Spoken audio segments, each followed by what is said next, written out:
अस्मत्सर्वगुरुभ्यो नमः। श्रीमते रामानुजाय नमः। श्री परांकुशदासाय नमः। श्रीमद्व्यामनमुनये नमः। श्रीराममिश्राय नमः। श्री पुंडरीकाक्षाय नमः। श्रीमन्नाथमुनये नमः। श्रीमते शठगोपाय नमः। श्रीमते विश्वक्सेनाय नमः। श्रियै नमः। श्रीधराय नमः। ओं नमो वेंकटेशाय। श्री पद्मावत्यै नमः। श्रीशेष पक्षीश्वर पद्मगर्भ सेनेशमुख्यान् प्रतिबोधयन्तां श्री पांचरात्र आगम शास्त्रमाद्यं विष्णुं सदाहं शरणं प्रपद्ये। दर्भेश्वासेनः दर्भान्धारजमानः पवित्रः प्राणानायम्या। ఒకసారి ముక్కు మూసుకోండి అందరూ. ఓం భూః ఓం భువః వకుం సపః వం మహః వంజనః వం తపః ఓం సత్యం ఓం తత్సవితుర్వరేణ్యం భర్గో దేవస్య ధీమహి ధియో యో నః ప్రచోదయాత్ మా పోత్యేతిరసామృతం బ్రహ్మ భూర్భువస్సు వరోం. చెప్పండి. శ్రీ గోవింద గోవింద గోవిందాయ నమః. మహావిష్ణోః ఆజ్ఞయా ప్రవర్తమానస్య అద్య బ్రహ్మణః ద్వితీయపరార్థే శ్రీ శ్వేతవరాహ కల్పే వైవస్వత మన్వంతరే కలియుగే ప్రథమపాదే జంబూద్వీపే భరతవర్షే భరతఖండే మేరోః దక్షిణదిగ్భాగే శ్రీరంగస్య ఉత్తరప్రదేశే కృష్ణా కావేరీ మధ్యదేశే ఆదివరాహక్షేత్రే సువర్ణముఖరీ నదీ సమీపే తిరుసుకగ్రామే శ్రీ పద్మావతి నాయక్యాః సన్నిధౌ భగవత్ భాగవత ఆచార్య సన్నిధౌ అస్మిన్ వర్తమాన వ్యవహారిక చాంద్రమానేన ప్రభవాది షష్ఠీ సంవత్సరాణం మధ్యే శ్రీ పరాభవ నామ సంవత్సరే ఉత్తరాయణే వసంత ఋతౌ చైత్రమాసే శుక్లపక్షే త్రయోదశ్యాం ఉత్తర నక్షత్ర యుక్త వాసరః వాసరస్తు జయవాసరే శుభనక్షత్ర శుభయోగ శుభకరణ ఏవం గుణ సకల విశేషేణ విశిష్టాయాం అస్యాం శుభతిథౌ శ్రీమాన్ గోత్రోద్భవస్య నామధేయస్య నక్షత్రోద్భవస్య. చెప్పుకోండి. మీ గోత్రం పేరు నక్షత్రం చెప్పుకోండి.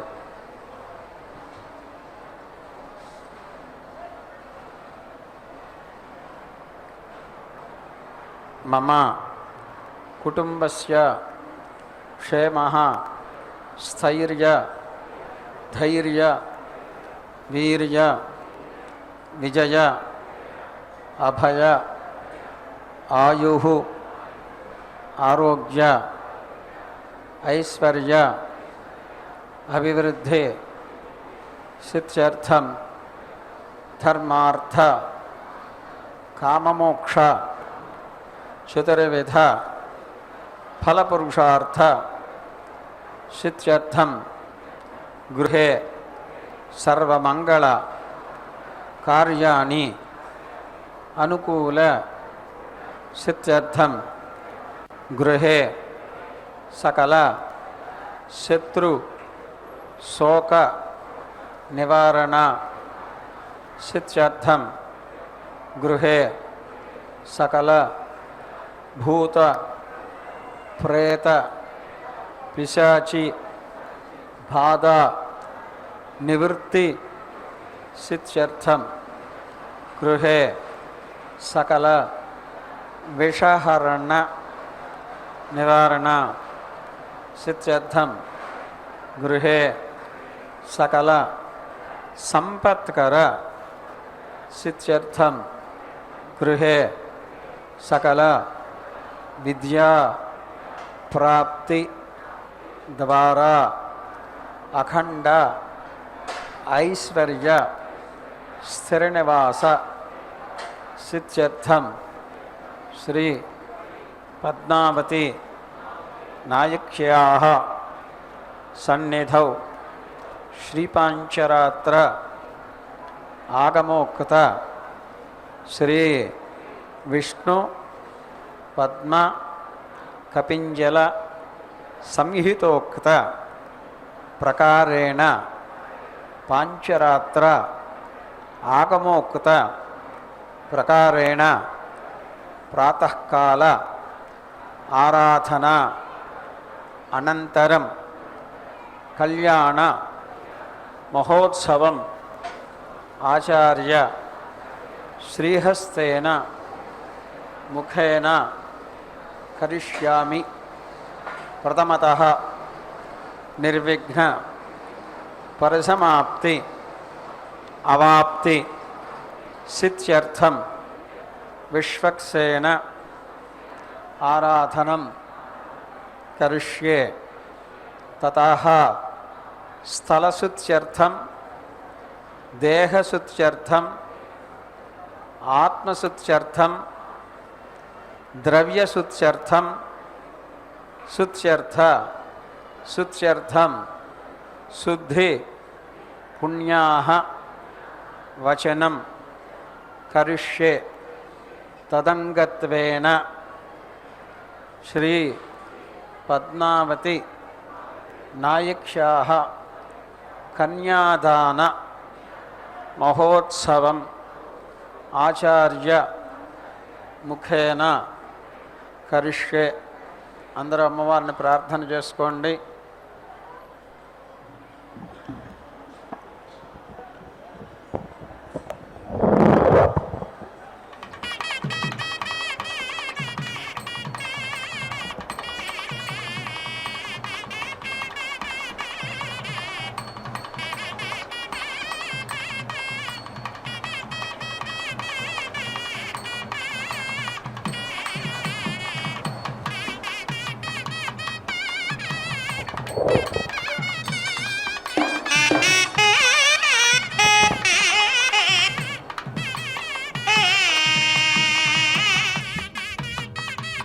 ఓం నమో సరోజాత్మికాయై నమో నమః. శుభోదయం. శుభాన్ని అందించేటువంటి చక్కని శ్రీ పరాభవనామ సంవత్సరం ఉత్తరాయణం వసంత ఋతువు చైత్రమాసం శుక్లపక్షంలో చతుర్దశి తిథి పూర్వకంగా సాగేటువంటి పూర్వఫల్గుని నక్షత్రయుక్తమైన చక్కని మంగళవారం నాడు హైందవ సమయాన్ని అనుసరించి సూర్యోదయం నుంచి 9:59 ఈ సమయంలో లౌకిక కాలాన్ని అనుసరించి 10:10 కాలంలో అదిగో దేవదేవి దివ్య మాతృస్వరూపిణి శ్రేష్టమైనటువంటి ఆ వైకుంఠనాథుని యొక్క హృదయ పద్మం నుంచి ఆవిర్భవించబడినటువంటి మంత్రమూర్తి తమ యొక్క శ్రేష్టమైనటువంటి తిరుచ్చకనూరు కళ్యాణ దివ్యక్షేత్రం నుంచి స్వామివారి యొక్క సంకల్పానుసారం తమ యొక్క భక్తులందరినీ కూడా అనుగ్రహిస్తున్నటువంటి భక్తవాత్సల్యమూర్తి శ్రేష్టమైనటువంటి నిత్యతిరు కళ్యాణాన్ని తమ శ్రీ కళ్యాణ మండపంలో చక్కగా నిర్వహించుకుంటూ పద్మ కపింజలాది మహర్షుల చేత వ్యాప్తి చెందించబడిన శ్రేష్టమైనటువంటి పాంచరాత్ర ఆగమ విధాన విశేషాన్ని అనుసరించి చక్కగా జయా సూత్రవతి సమేతంగా విశ్వక్సేన ఆరాధనాపూర్వకంగా తమ యొక్క నిత్య తిరు కళ్యాణాన్ని ఆరంభిస్తున్న శుభక్షణాలు. శ్రీ పద్మా కమలా ముకుందమహిషీ లక్ష్మీ స్త్రీలోకేశ్వరీ మా క్షీరాబ్ధిసుతారవినాదజననీ విద్యా సరోజాత్మిక. అనేక సందర్భాలలో అనేక విధాలుగా భగవానుని యొక్క శక్తి ఆవిష్కారం జరుగుతూ ఉంది, జరుగుతూ ఉంటుంది. నిరంతరాయంగా సాగేటువంటి ప్రక్రియా విశేషం. దాంట్లో అమ్మవారు అనేక సందర్భాలలో అనేక పేర్లతో పిలువబడ్డారు. అమ్మవారిని శ్రీహి అని, పద్మా అని, కమలా అని, ముకుందమహిషి అని, లక్ష్మీహి అంటూ మూడు లోకాలకు నాయకురాలుగా త్రిలోకేశ్వరి అని చక్కగా కీర్తిస్తూ ఒకే అక్షరంతో మా మా అంటే రమ, మా అన్న రమ అన్న లక్ష్మీ అన్న అమ్మవారే. ఒకే అక్షరంతో మా అని, రెండక్షరాలతో లక్ష్మీ అని, మూడక్షరాలతో కమలా అని, ఇలా అనేక విధాలుగా కీర్తించబడేటువంటి ఆ దివ్యస్వరూపిణి సాక్షాత్తు బ్రహ్మదేవుని యొక్క మాతృమూర్తిగా అరవింద జనని అని చెప్పబడుతూ ఉంటుంది. అలాగే విద్యాస్వరూపిణిగా చిచ్చక్తి రూపిణి అని శాస్త్ర మర్యాదానుసారం చెప్పబడేటువంటిది. అలాగే మనం చూస్తుండగానే మన కన్నుల ఎదురుగా ప్రపంచ రూపంలో కనబడుతూ జడశక్తిగా, జడాత్మిక, పైన ఏ విధమైన చైతన్యము లేని దానిలాగా అనిపిస్తూ పరమాత్మ చైతన్యం లోపలికి అణిగి పైకి మాత్రం జడత్వం కనబడేటట్లుగా ఉన్నటువంటి ఒక అద్భుతమైన రూపం కనబడుతుంది. పరమాత్మ జ్ఞానస్వరూపుడు. పరమాత్మ ఉన్నవాడు ఉన్నట్లుగా కనబడితే ఈ ప్రపంచానికి ఉనికే లేకుండా పోతుంది. కాబట్టి పరమాత్మ అన్నిటికీ ఆధారం, మంచికి చెడ్డకు రెండిటికీ ఆధారం. కాబట్టి ఆయన జ్ఞానస్వరూపుడు. జ్ఞానస్వరూపుడైనటువంటి వాడు అజ్ఞానిలాగా అనిపిస్తాడు. ఆ అజ్ఞానంగా అనిపిస్తూ ఉన్నప్పుడు ఆయన అజ్ఞాని కాడు. అజ్ఞాన స్వరూపంతో ఉన్నట్లుగా అనిపిస్తూ జడ రూపంతో జడశక్తిగా తనలోని శక్తిని జడాత్మిక. అందుకనే అమ్మవారిని కీర్తిస్తూ సహస్రనామం చిచ్చక్తి చేతనారూప జడశక్తిర్జడాత్మికాయై నమో నమః అని నామముంది అమ్మవారికి. కాబట్టే పరమాత్మ యొక్క సన్నిధానంలో ఉండడం చేత ఎప్పుడూ చైతన్యవంతంగా ఉంటుంది. సహజ సిద్ధంగా జడస్వరూపం. అందుకనే అమ్మవారిని రెండు విధాలుగాను కీర్తిస్తారు. జడాత్మిక. జడంలో కూడా శక్తి ఉంది. ఆ జడశక్తే ఇక్కడ అటామిక్ పవర్ అనేటువంటి పేరుతో గూడుగట్టి వాటి యొక్క సమూహాలతో ఈ ప్రపంచమంతా ఏర్పడినట్లుగా సైంటిస్టులు చెప్పేటువంటి సిద్ధాంతం ఏదైతే ఉందో ఆ సిద్ధాంతం పరిణామ సిద్ధాంతాది సిద్ధాంతాలకు అవకాశం కలిగిస్తుంది. కాబట్టి అటువంటిది అయితే అక్కడ కేవలం జడమే అయితే ఇంత పెద్ద ప్లానింగు, ఇంత పెద్ద స్ట్రక్చరు ఒక జడ పదార్థం చేయలేదు. కాబట్టి ఖచ్చితంగా వెనకల ఒక ఎంత అస్పష్టంగా ఉన్నా ఆ ఉన్నటువంటి ఆ పరమాత్మ యొక్క జ్ఞాన స్వరూపం వెనకల ఆధారంగా ఉండవలసినదే. అలాంటి స్వరూపం కాబట్టే, లేకపోతే ఇన్ని రకాలుగా ఉన్నటువంటి ఒక్కసారి కళ్ళు తెరిచి ఆ విశ్వాన్ని చూస్తే, అటు స్పేస్ చూస్తే తెలుస్తుంది ఇంత పకడ్బందీగా ఎవరు జడం అవుతుందా అని. కాబట్టి అటువంటి ఆ తల్లి సర్వాభీష్ట ఫలప్రద, ఎవరు ఏది కోరితే అది ఇచ్చేటువంటి స్వరూపంతో తమ నిత్య కళ్యాణాన్ని అదిగో స్వీకరిస్తున్నారు. పద్మావతి రమణ గోవింద గోవింద.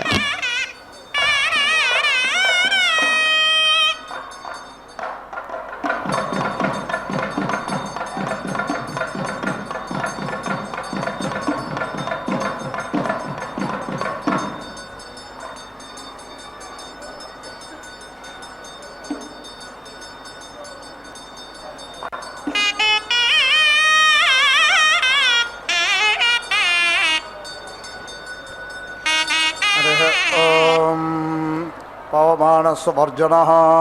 पवित्रेण विचर्षणिः यः पोतः स पुनातु मा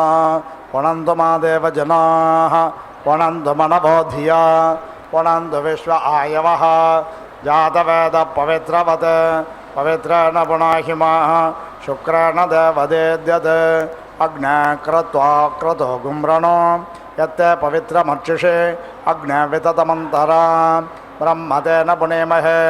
भाभ्यां देवसवितः पवित्रेण सवेन च इदं ब्रह्म पुनेमहे ऐश्वदेवे पुनते देव्यागात् यस्यै बह्वे स्तन्वो वेदपृष्ठाः तया मदन्तसदमात्येषु अयज्ञस्यामपतयोरयेनां वैश्वानरो रश्मिभिर्मा पुनात् पादप्राणेन शिरोमयोभोः द्यावा पृथिवे पयसा पयोभिः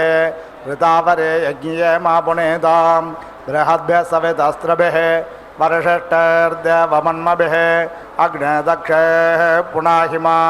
येन देवा अपुनत येन अपो दिव्यङ्गशः येन दिव्येन ब्रह्मणा इदं ब्रह्म पुनेमहे यः पावमानेरध्येते ऋषिभिः सम्भृतगुं सर्वगुं सपोतमश्नाते स्वदितं मातरिश्वनां पावमानेर्यो अध्येते ऋषिभिः सम्भृतगुं तस्मै सरस्वते दुहे क्षीरगुं सर्पैर्मदोदकं पावमाने स्वस्तयनेः सुदुघ्राहि पयस्वतीः ऋषिभिः सम्भृतो रसः ब्राह्मणे स्वमृतगुम् इदं पावमाने दिशन्तु नः इमं लोकमथो अमं कामान् समर्धयन्तु नः देवैर्देवैः समाभृताः पावमाने स्वस्तयनेः सुदुघ्राहि घृतश्च्युतः ऋषिभिः सम्भृतो रसः ब्राह्मणे स्वमृतगुम् इदं येन देवाः पवित्रेण आत्मानं पुनदे सदा तेन सहस्रधारेण पावमान्यः पुनन्तु मा प्राजापत्यं पवित्रं शतोद्यामगुं हिरण्मयं तेन ब्रह्मविदो वयं भूतं ब्रह्म पुनेमहे इन्द्रसुनीते सह मा पुनातो सोमस्वस्त्या वरुणः समीच्य यमो राजा प्रवृणाभिः पुनातु मा जातवेदा मोर्जयन्त्या पुनातो भोर्भुवस्वः तच्छंयोरावृणेमहे गातुं यज्ञाय गातुं यज्ञपतये देवे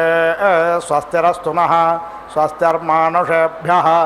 ऊर्ध्वं जगातु भेषजं षण्णो अस्त्वद्विपदे षञ्चतुष्पदे ॐ शान्ति शान्ति शान्तिः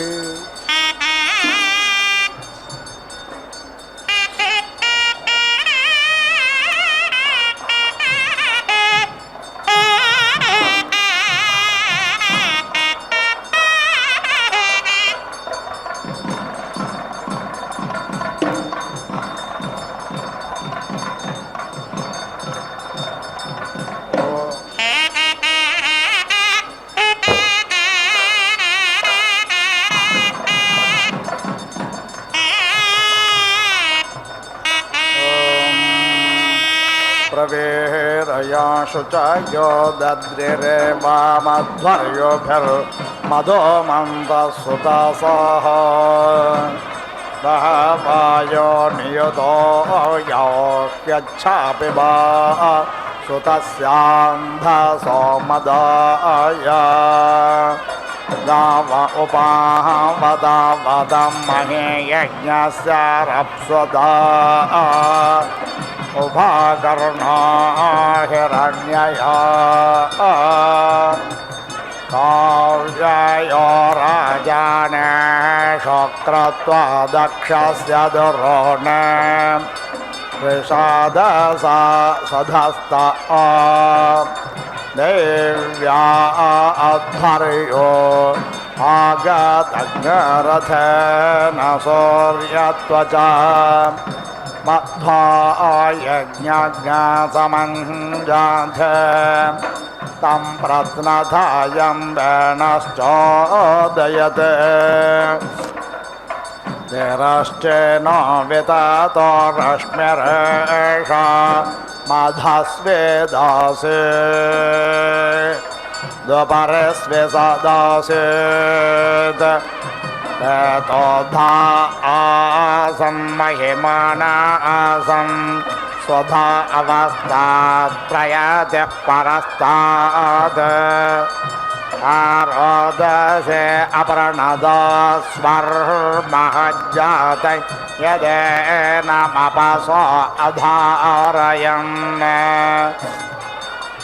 सो अध्वराय परिणीयते कविरद्यो न वाजसातये च नो हितः उक्थभर्वृत्तमन् प्रत्रहन्त मायामन्दानाचिदा गिरा आङ्गोषैराविवासतः उपनस्वो नवो गिरः शृण्वन्त्वमृतस्य ये सुमृळेका भवन्तु नः ब्रह्माणि मे मतयशज्ञा सुतास सुष्मयर्त्य प्रभृतो मे अद्रेः आशासते प्रतिहर्यन्त्युग्धे माहरे वहतस्तानो अच्छा अनुत्तमादे मघवर्णकिर्णुनत्वा वाौ अस्ति देवता विधानः न जायमानो न शते न जातो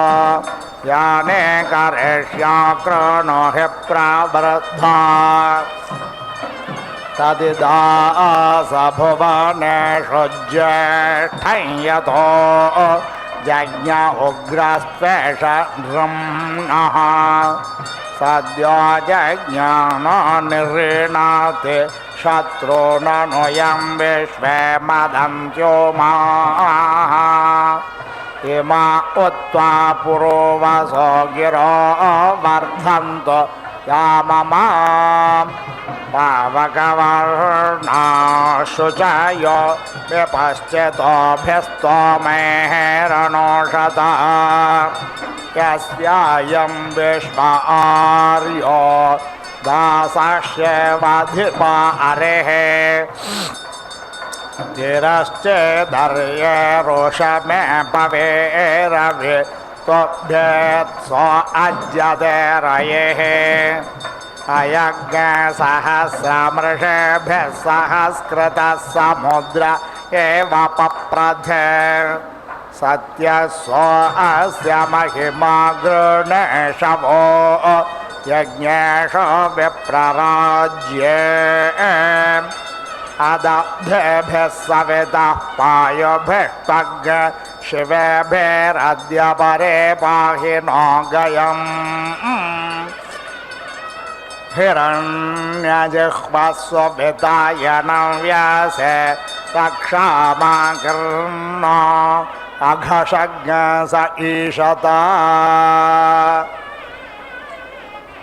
यज्जाग्रतो दूरमुदैति दैवं ततो सुप्तस्य तथैवैते दूरङ्गमं ज्योतिषां ज्योतिरेकं तन्मे मनः शिवसङ्कल्पमस्तु पितुर्नोस्तोषं महोधर्मानन्दवेषे यस्य त्रितो योजसा वृत्रं विपर्वमर्दयत् अन्विदानुमते त्वं मन्यासे शञ्चनस्कृधि क्रत्वे दक्षायनो हिन प्रणयोग्यशितार्षः सिनेवाले प्रथोष्टोके या देवानामसे श्वशा जोषस्वाहव्यमाहोतं प्रजां देवे दिदिढिनः पञ्चानद्यः सरस्वतीमपेयन्ते शस्त्रोतसः सरस्वती त्वपञ्चधा स्वदेशे भवत्सरिते त्वमग्ने प्रथमो अङ्गेरार्षद्देव देवानामभव शिवः सखा तवो व्रते कवयो विद्मना पशो जायन्त मरुतो भ्राजदृष्टयः त्वन्नो अग्ने तव देवपायभर्मघो नो रक्षतन्वश्च वन्द्या त्राततोकस्य तनये गवामस्य नेमेषग्ने रक्षामाणस्तव व्रते उत्तानायामव भराचिकित्वान् सद्यः प्रवेता वृषणं जजाना अरुषस्तोः पौरुषदस्य पाजगिलायास् पुत्रो वयुने जनिष्ठा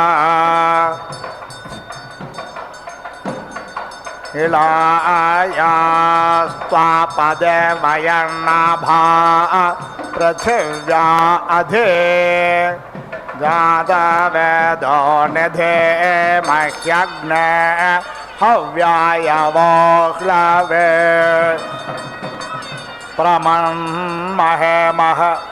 प्रमन्महे शवसनय सोषमाङ्गोषं गिर्वर्णसे अङ्गिरस्वत् सोवृक्तभ्यस्त्वभतरिग्नियायाच्चामार्कन्नरे विश्रोताय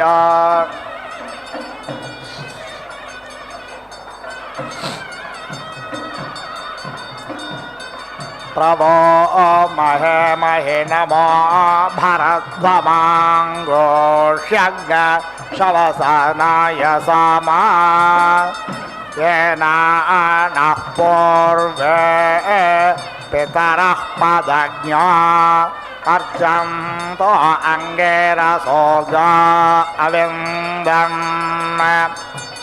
इच्छन्ति त्वा सौम्यासः सखाय स्वन्वन्ति सोमं दधति प्रयाज्ञसे तितिक्षन्ते अभिषस्तिञ्जनानामिन्द्रस्त्वदा कश्चन हि प्राकेतः न ते दूरे परमाच्छिद्रजाज्ञस्यात् प्रयाहि हरिवो हरिभ्यां स्थिराय वृष्णसवना कृते मा युक्ताग्रवाणसमिधाने अग्नौ अशाह्लं युत्स्वपृतना स्वपप्रिग् स्वर्षामप्सां वृजनस्य गोपां भरेषु जाज्ञसोक्षितिज्ञ सुश्रवसञ्जयं तन्त्वा मनोमदेम सोमां सोमो धेनुज्ञ सोमो अर्वन्दमाशुज्ञ सोमो वीरङ्कर्मण्यं ददाति साधन्यं विदध्यज्ञ सभेयं पितृश्रवणयो ददाशदस्मै त्वमिमा ओषधे स्वमविश्वास्त्वमपो अजनयस्त्वं गोः त्वमातातन्थोर्वन्तरिक्षं त्वं ज्योतिषा पितमो ववर्धा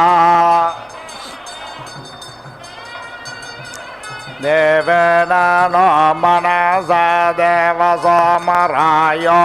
भागज्ञसाहसावन्नभियुध्य मा त्वातनदिशेषे वीर्यस्य भयेभ्यः प्रचिकित्सागयिष्टौ ये त्वा मा त्वात देवेन नो मनसा देव सोमराय भागज्ञसाहसावन्नभियुध्य मा त्वातनदिशेषवीर्यस्य भयेभ्यः प्रचेकित् सागयष्टौ अष्टव्यघ्यत्ककुभः पृथिव्यास्त्रे धन्वयोजना सप्त सिन्धून्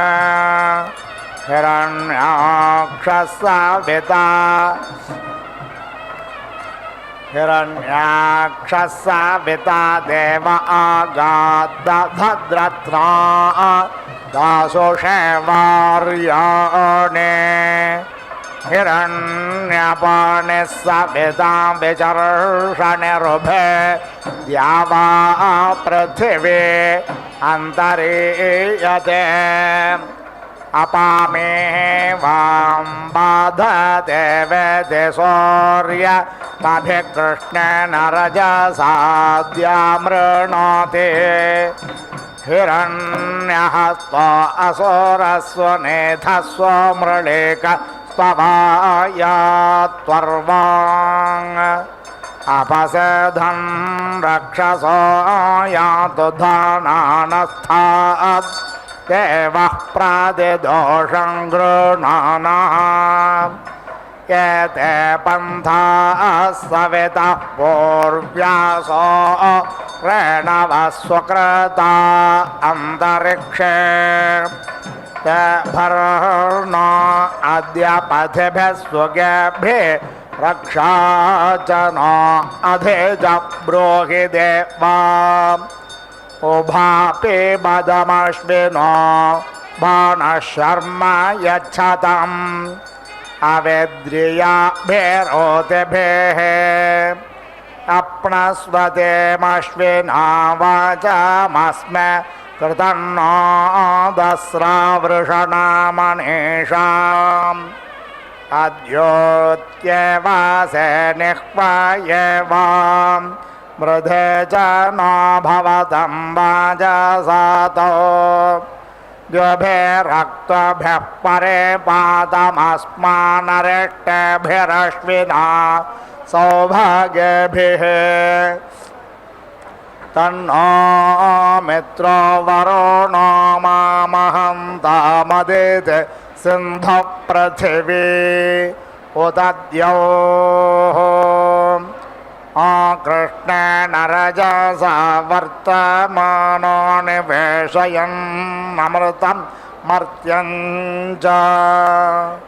हिरण्ययेन सविता रथेन देवो याति भुवनानि पश्यन्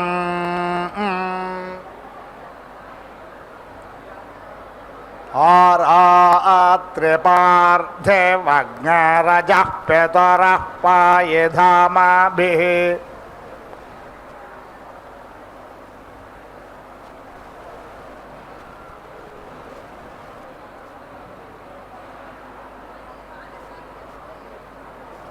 నమో నమః. భగవతి రమారమణి పద్మావతి దివ్య మాతృమూర్తిగా పాంచరాత్ర ఆగమ విధాన విశేషాన్ని అనుసరించి ఆచార్యులు కైంకర్యపరులు వధూవర పూజాత్మకమైనటువంటి విశేషాన్ని నిర్వహిస్తూ స్వామివారికి చక్కగా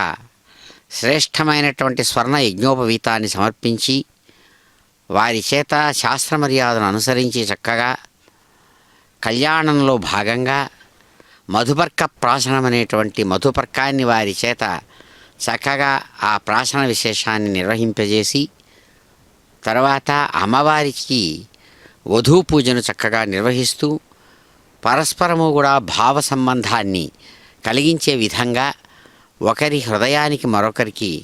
చక్కగా పుష్పహార బంధాన్ని ఏర్పరిచి శ్రేష్టమైనటువంటి ముద్రా ప్రదర్శన పూర్వకంగా అర్ఘ్య పాద్య ఆచమనీయాది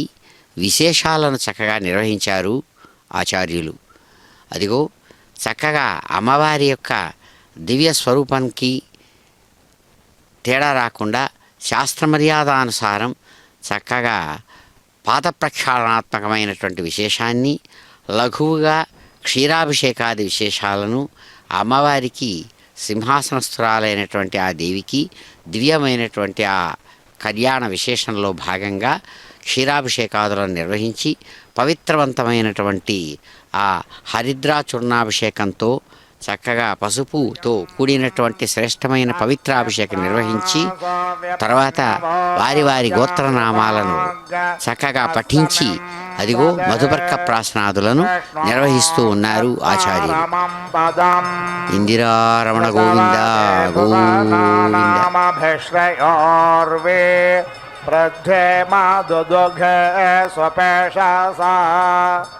द्यावा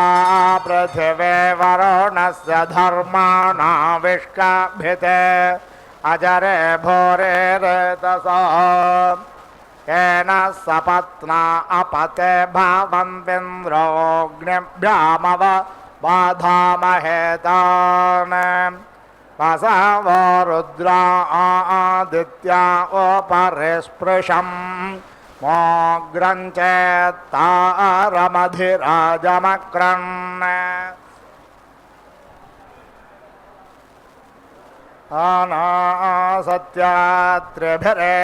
अनासत्यात्रिभिरेकादशैरिह देवेभर्यातं मधुपेयमश्विना प्रायुस्तारेष्टन्नेरपाग्स्य मृक्षतज्ञ सेधतं वेषो भवतज्ञ स चाभुवा एष वस्तोमो मरुत इयङ्गेर्मान्दार्यस्य मान्यस्य कारोः एषा याः श्रेष्ठतन्वे वयां विद्यामेषं वृजनं जेरदानुम् सहस्तोमा सह छन्दस आवृतः सह प्रमा ऋषयः सप्तदेव्याः पूर्वेषां पन्थमनुदृश्य धीरा अन्वालेभिरथ्योडरश्मेन आयुष्यं वर्चस्य रायस्पोषमोद्भेदम् इदग्रहिरण्यं वर्चस्वचैत्राय विशता दुमां न तद्रक्षाज्ञसिनपेशचास्तारन्ते देवानामोजः प्रथमजग्रह्येतत् बिभर्ते दाक्षयणज्ञ हिरण्यज्ञ स देवेषु कृणुते दीर्घमायुः स मनुष्येषु कृणुते दीर्घमायुः यदा भद्रं दाक्षयण हिरण्यज्ञ शतानि गायसु मनस्य मानाः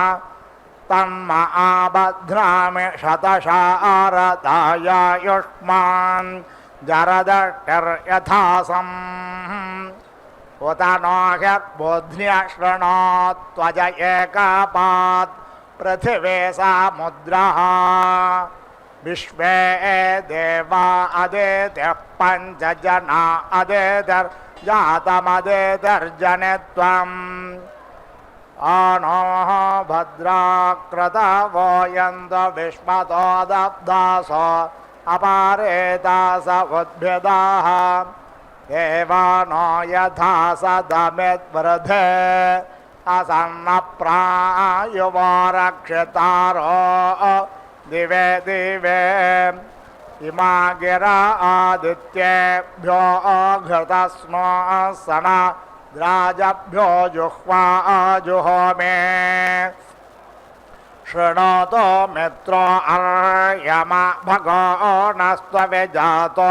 वरुणो दक्षो अग्रशः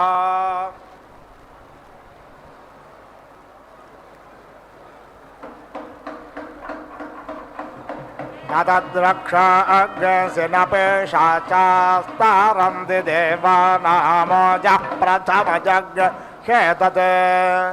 यो बिभर्ते दाक्षयणज्ञ हिरण्यज्ञ स देवेषु कृणुते दीर्घमायुः समनुष्येषु कृणुते दीर्घमायुः यदा भद्रं दाक्षायणा हिरण्यग् शतानेकाय सुमनस्यमानाः तन्म आबध्नामि शतशारदायायुष्मान् जरदष्टिर्यथासम्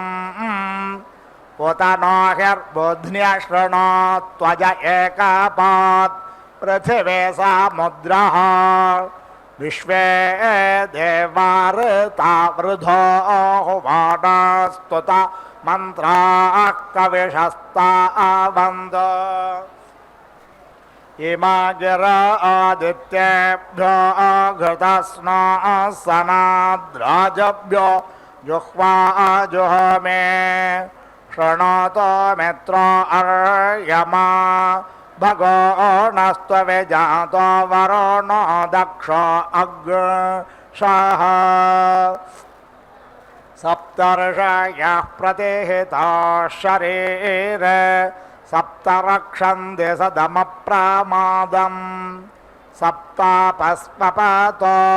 लोकमेयुस्तत्र जागृतो अस्वप्नजौ सत्रसदो च देवौ उत्तिष्ठ ब्रह्मणस्पते देवयन्तस्ते महे उपप्रयन्तु मरुतः सुदानव इन्द्रप्राशोर्भवास च प्रणोनं ब्रह्मणस्पतिर्मन्त्रं वदत्युग्ध्यम् यस्मिन्निन्द्रो वरुणो मित्रो अर्यमा देवा ओकाग्रसे चक्रिरे ब्रह्मणस्पते त्वमस्य यन्ता सोक्तस्य बोधितनयञ्च जिन्वा विश्वं तद्भद्रं यदवन्ति देवा बृहद्वदेम विदथे सुवीराः य इमा विश्वा विश्वकर्मा यो नः पितान्न पतेर्नस्य नो देहि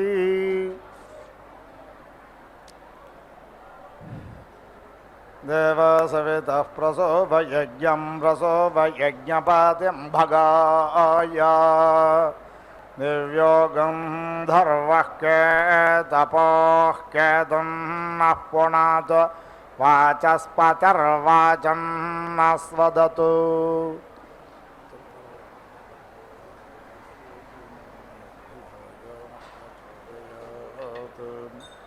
विश्वानि देवसवितर्दुरितानि परासु वा यद्भद्रं तन्न आसो वा विभक्तारग्हवामहे वसोश्चैत्रस्य राधसः सवितारं ऋचक्षसं ब्रह्मणे ब्राह्मणं क्षत्राय राजन्यं मरुद्भ्यो वैश्यन्तपासे शूद्रं तमासे तस्करं नरकाय विरहणम् पाप्मने क्लेबमाक्रयाय अयोगोङ्गामाय पुग्गश्चलोमतिकृष्टाय मागधम् वृत्ताय सोतङ्गेताय शैलोषं धर्माय सभाचरन्नरिष्ठाय भीमलम् नर्माय रे भग्नहसाय कारेमानन्दाय स्त्रेषघं प्रमदे कुमारे पुत्रं मेधाये रथकारं धैर्याय दक्षाणम् तपसे कौलालं मायाये कर्मारग् गोपाय मणिकारग् शुभे वपज्ञशरव्याय इषुकारज्ञहेत्यैधनुष्कारम् कर्मणेज्याकारं दिष्टाय रज्जुसर्जं मृत्यवे मृगयमन्दगाय श्वनिनम् नदेभ्यः पौञ्ज्येष्ठमृक्षेकाभ्यो नैषादं वर्षव्याघ्राय दुर्मदं गन्धर्वाप्सराभ्यो रात्यम् प्रयोग्य उन्मत्तज्ञसत्पदेवजनेभ्यो प्रतिपदमयेभ्यः केतवमेर्यताय अकेतवं पिशाचेभ्यो बेदलकारे कातुधानेभ्यः कण्डकेकारे सन्धये जारङ्गे योपपतिमार्त्ये परे वेत्तन्निररत्ये पर्विविधानमराध्या ये दिधिषुः पतिर्निष्कृत्ये पेशस्कारे संज्ञाना यस्मरकारे प्रगामोऽध्यायोपसदं वर्णायानुरुद्धं बलायोपदाम् उत्सादेभ्यः कुब्जं प्रमुदेवामनन्दार्भ्यः श्रामज्ञस्वप्नायान्ध मधर्माय बाधिरं पवित्राय भिषजम् प्रज्ञानाय नक्षत्रदर्शमा शिक्षाये प्रश्निनामुपशिक्षाय अभिप्रश्निनं मर्यादायै प्रश्नविभागम् अर्मेभ्यो हस्ते पञ्चवायाश्वपम्बुष्ट्ये गोपालं वीर्याय विपालं तेजसेज पालमिराय केनासम् केलालाय सुराकारं भद्राय गृहपग्श्रेयसे वित्तधमाध्यक्षाय नक्षत्तारम् भायेदार्वाहारं प्रभाया अग्नेधम्रध्नस्य विष्टपायाभिषेक्तारं वरिष्ठाय नागाय परिवेष्टारम् देवलोकाय पेषितारं मनुष्यलोकाय प्रकरितारज्ञ सर्वेभ्यो लोकेभ्य उपसेक्तार पवारत्यवधायोपमान्थितारं मेधाय वासः पल्पोलें प्राकामाय रजयित्रेम् हृदयस्तेन हृदयं वैराहत्याय पेषोणं विविक्ते क्षत्तार मौपद्रष्ट्यायानुक्षत्तारं बलायानुचरं भूम्ने पारिष्कन्दम् प्रियाय प्रियमादिनमरेष्ट्या अश्वसादग् स्वर्गाय लोकाय भागदुघं वरिष्ठाय नागाय परिवेष्टारम् मन्यवेयस्तापं क्रोधाय निसरै योगाय योक्तारज्ञ शोकायाभिसर्तारं क्षेमाय विमोक्तारमुत्कोलनिकोलेभ्यसृष्टिनम् वपोषे मानस्कृतज्ञशीलायाञ्जने कार्ये निररत्ये कोशकार्ये यमायासो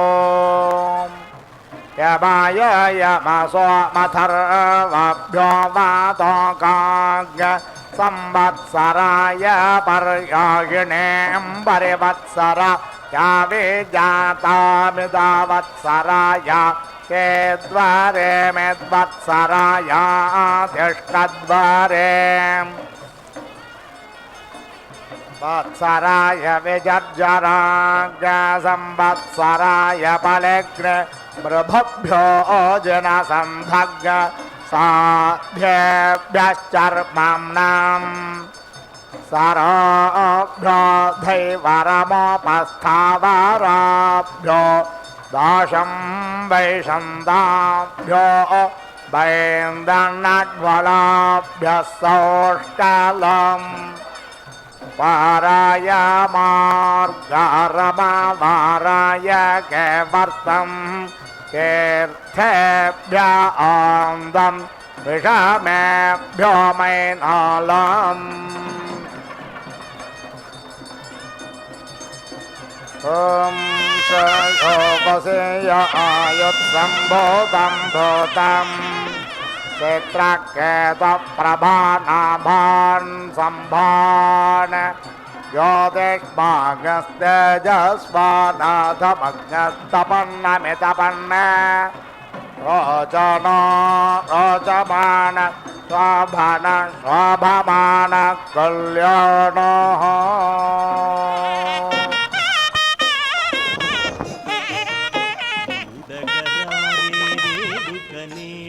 శ్రీనివాసుని కళ్యాణం పద్మావతినే పరిణయమాడగ ఇలలో జరిగే వైభోగం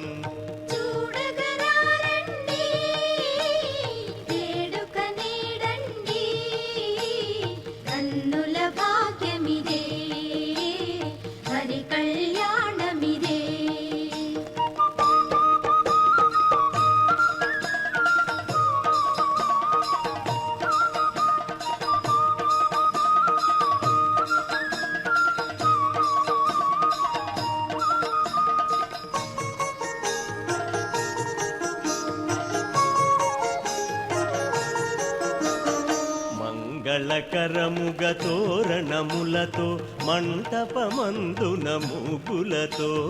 కలువల పందిరి ఆకాశమంటగ భువినలరారెను శోభలతో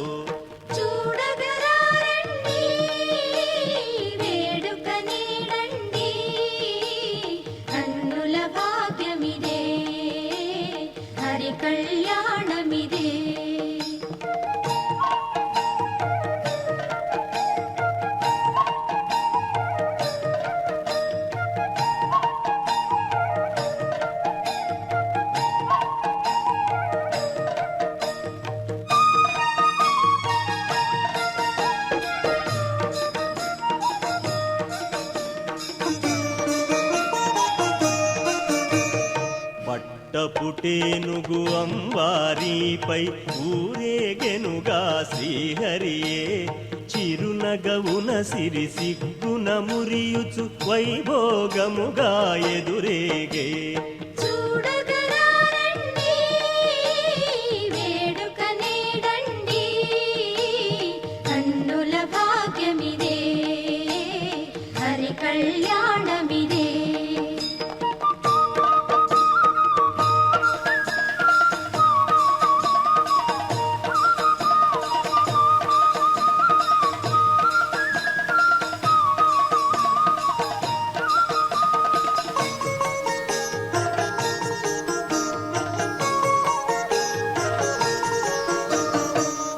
మంత్రాలను పఠించిరిగా వశిష్ఠులాది బృహస్పతులే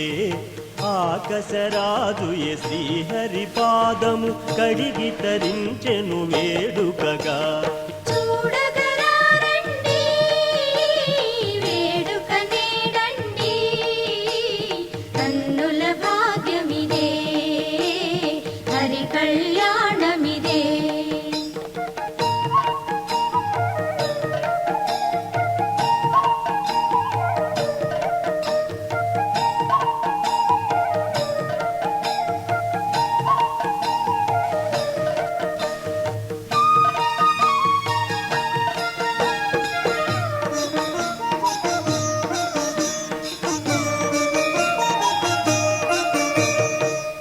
మంగళతూర్యపు దుందుభులే ఇలా మార్మోగెనుగా తీర్పులలో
यस्तापं क्रोधाय निसरं योगाय योक्तारशोकायाभिसर्तारं क्षेमाय विमोक्तारमुत्कोलनिकोलेभ्यस्तृष्ठिनम् पपोषमानस्कृतज्ञशीलायाञ्जनेकारे निररत्ये कोशकारे यमायासो यमाय यमस्वमथर्वभ्यो वातोकाग्संवत्सराय पर्यायिणे वरिवत्सराय विजाता मिदावत्सराय ते त्वरे मिद्वत्सराय तिष्कद्वरे वत्सराय विजर्जराग्संवत्सराय पलिग्ने मृभुभ्यो जिनसन्धग् साध्यभ्यश्चर्मम्नम् सरोभ्यो धैवरमोपस्थावराभ्यो दाशं वैशन्ताभ्यो अभैन्दन्नड्वलाभ्य सौष्कलम् पाराय मार्गारमवारग श्रेयसेवित्तधमाध्यक्षायानुक्षत्तारं बलायानुचरम् ॐ नपरिष्कन्दम्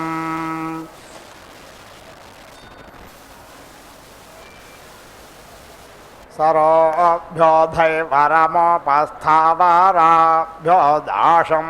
वैशन्ताभ्यो वैन्दन्नड्वलाभ्यः सौष्कलम् पाराय मार्गारमवाराय केवर्तन्तेऽर्थेभ्य आन्दं विषमेभ्यो मैनालम् सप्तग्ने समित सप्तजिह्वा सप्तर्षय सप्तधाम प्रियाणि सप्तहोत्र सप्तधात्वा यजन् सप्तयोनिरावृणस्व ॐ पूर्णाहुतिमुत्तमां जुहोति सर्वं वै पूर्णाहुतिः सर्वमेवाप्नोति अथो इयं वै पूर्णाहुतिः अस्यामेव प्रतिष्ठति ॐ नारायणाय विद्महे वासुदेवाय धीमहि तन्नो विष्णुः प्रचोदयात् स्वाहा ॐ महादेव्यै च विद्महे विष्णुपत्न्यै च धीमहि तन्नो लक्ष्मीः प्रचोदयात् स्वाहा